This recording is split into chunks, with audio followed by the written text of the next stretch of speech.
Sadie Hartman. I am so honored that you would ask me again this year to celebrate horror and your birthday by reading a little something from my newest book, Slow Burn on Riverside. I want to thank you for carrying the flag for not only me, but so many of us who write the darker stuff. You have been such a huge asset, and I'm sure I speak for everyone that we really appreciate you.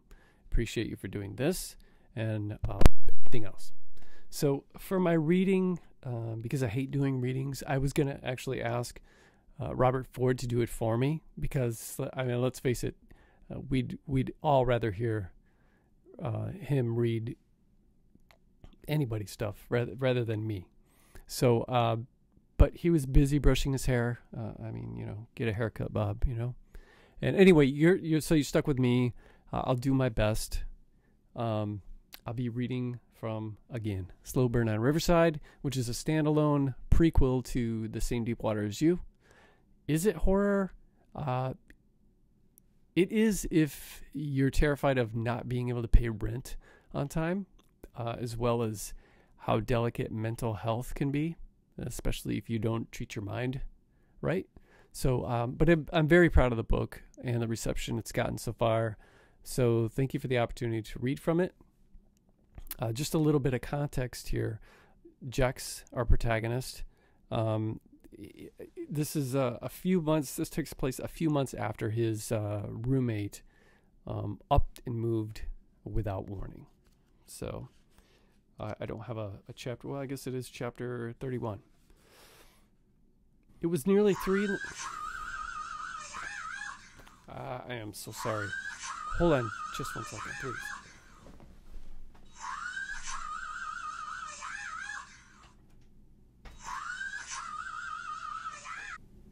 Hello? No, hey, Sarah. No, I don't. Listen. Rent was due like 2 days ago, right? Yeah, but... So for every day I'm late for rent, I have to pay with sex. That makes no sense.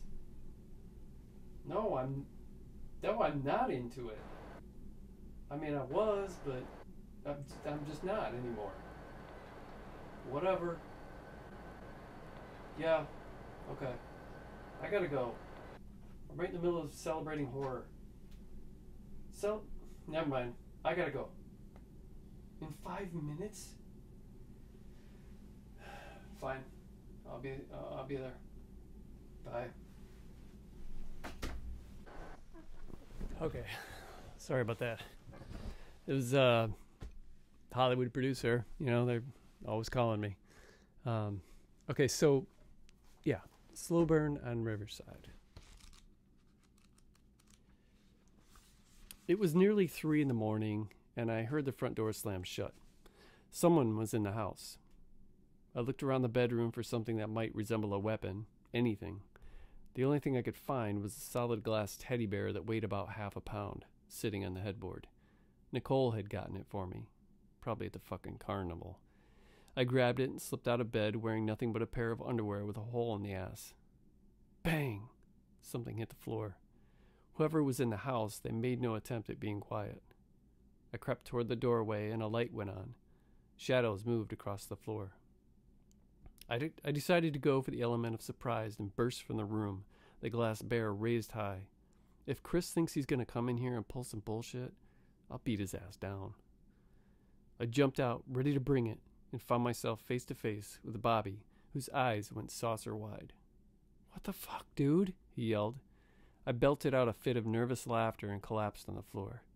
He squinted at me. "The hell is that? A teddy bear? I thought you were Chris." "Who's Chris?" "You can't just barge in, you know. You're lucky I didn't have a gun." "You hate guns," he said, joining me on the floor. "Who's Chris?" I told him about meeting Gary and him moving in and then hooking up with Chris and what happened that night. Bobby seemed distracted the whole time and kept peeking around the corner, looking toward the front door. "You expecting someone?" I asked. "I don't know. Are you?" "It's 3 in the morning." "The witch's hour." Bobby laughed, but looked forced, like he was terrified. "What are you doing here anyway?" I live here, he said. No, you don't. You bailed and left me with the bill, and I can't afford the rent myself, and you still owe Sarah for helping with the car. I still live here, don't I? He looked seriously confused. Are you high? I don't know anymore. Oh, shit, man. You're fried. Why would you say that? He asked. Because you're not making sense and you're acting paranoid. I'm going to bed. Bobby stood up and walked into the bedroom. That's not your room anymore, man. He flicked the light on, saw the waterbed, saw the cats lying on it. When'd you get this? After you bailed? You could sleep on the couch, but you don't live here anymore, okay? I can't sleep on the couch. I got bad memories from that room. Can I crash on the floor in here? I told him he could, but I was creeped out and barely slept. Every once in a while, I'd sit up, check on him, and see the streetlight glisten in his open eyes. I don't think he slept at all. The next day, Maurice showed up with a video camera. He'd never met Bobby. When Bobby saw the camera, he got excited and said, "You could set that thing up and tape ghosts. Catch them while you sleep." It was the weirdest thing I'd ever heard him say, excluding shit like being stuck in elevator shafts while high on black honey. Just set it up in the corner, hit record, and take a look in the morning. You'll catch them red-handed. Maurice looked at me like he didn't know what to say. Dude, you been drinking more of that honey shit? I asked. No, I quit a few days ago. He looked at Maurice. Can we borrow that just for the night? I'll show you what I'm talking about. We'll catch them fuckers. I told Bobby he wasn't staying another night, and he started crying, saying he had nowhere else to go. I felt bad, gave in, and told him he could stay one more night, but that's it. Can I use the camera? He asked. No, you can't use the camera. But if I use the camera, maybe they'll let me sleep, like they won't show up. Ghosts don't like to get caught on film. You gotta get your shit together and stop with the tripping, dude. I'm not tripping! He slammed his fist on the arm of the couch when he said it. I haven't taken shit in 2 weeks, man. I can't get my mind back, Jex. I lost it. It's gone. There you have it. Slow burn on Riverside.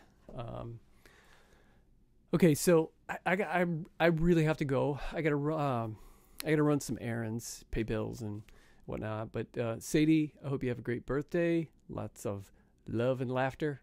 And thanks again for bringing us all together to celebrate horror. See ya.